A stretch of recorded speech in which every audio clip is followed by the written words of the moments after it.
бір үйдің әлпештеп, аялап өсірген жалғыз қызымын. Ештеңеден таршылық көрмей өстім. Университетті үздік аяқтап, магистратураға оқуға түскен кезім еді. Бірнеше айдан бері сөйлесіп жүрген Нұрболат есімді жігітке тұрмысқа шықтым. Балалығым ба, білмеймін, қыз бен жігіт боп жүргенде жігітімнің үйіне барып, отбасымен танысып, тұрмыс жағдайын көрмеппін. Әйтеуір әкесі жоғын білдім. Bir дөкейдің бала-шағасын мектепке таситын, жүргізуші болып істейтінінен хабардармын. Болды. Мен сені алып қаша салайын деген соң ойланбай келісе салғам. Келін болып түскен үйді көргенде шалқамнан түсе жаздадым. Ескі үй, қабырғалары әктеле беріп, жұқпайтындай жағдайға жеткен. Едені сырланбағанына біраз болған. Басқан сайын сықырлайды. Терезедегі перделер күннен күйреп кеткен. Ұстасаң жыртылып жатыр.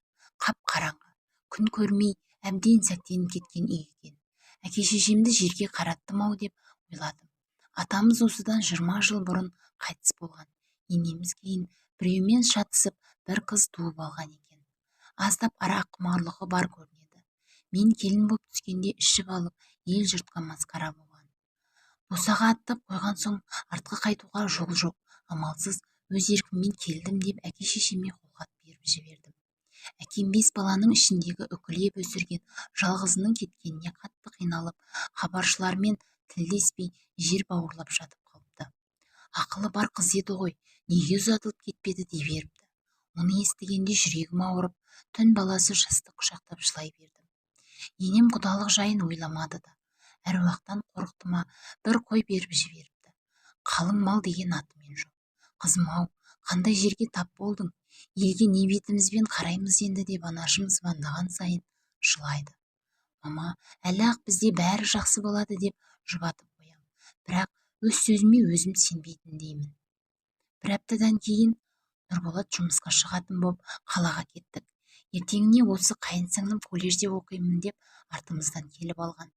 Пәтер іздеп қаланың әр шетіне сандалып жүрген күндеріміз қазір көрген түстей. Қалтамызға ыңғайлысы оңайлықпен тисе қоймады. Нұрболат жалақы алмайды. Бастығымен 3 жыл балаларын тасыса, көлік өз меншігіне өтеді деп келіскен екен. Оның әлі 2 жылы бар. Бос уақытында таксовать етіп, тиын-тебен табады. Бар үміт менің шәкіртақымда. Үйтіп-бүйтіп жүріп, қуықтай бір бөлмені 10 мың теңгеге таптық. От жағып тұру керек. Өмірімде тезек, көмір көрмеген басым бәріне төздім. Көктемде өз күшіммен тест тапсырып, қаладағы мектепке мұғалім болып орналастым. Содан шәкіртақымның мұртын бұзбай жинадық. 1 жылдан соң декреттік демалысқа шығып, оған да әжептәуір ақша түсті. Бұл уақытта Нұрболаттың да көлігі өз меншігіне өткен. Оны сатып, арзанын алдық. Үстінен жонған ақшаға жинағанымызды қосып, қала шетінен жер алдық. Келесі жылы әупірімдеп 2 бөлмелі үй тұрғыздық. 3 жылда күйеуімнің табысы ұлғайып, 5 бөлмелі үлкен үй тұрғыздық. Ауылдағы тозығы жеткен үйде отырған енемізді қолымызға алып, емдетіп, адам еттік. Оның маған, менің оған үйренуімнің өзі бір хикая. Сонда да сабыр еттім. Ит те болса күйеуімнің анасы ғой деп қылықтарына көз жұма қарадым. Содан жаман болған жоқпыз. Қазір бір мектептің директорымын. Күйеуім Қытайдан тауар алдырып, көтерме бағамен базарларға өткізеді. 4 баламыз бар. Жақында ғана күйеуім 10 жылдық мерейтойымызды дүркіретіп тойханада атап өтті. Әке-шешеме ризашылығым деп машина мінгізді. Екеуін Меккеге, қажылыққа жібермекші. Кезінде маған ренжіген ата-анам қазір бақытты.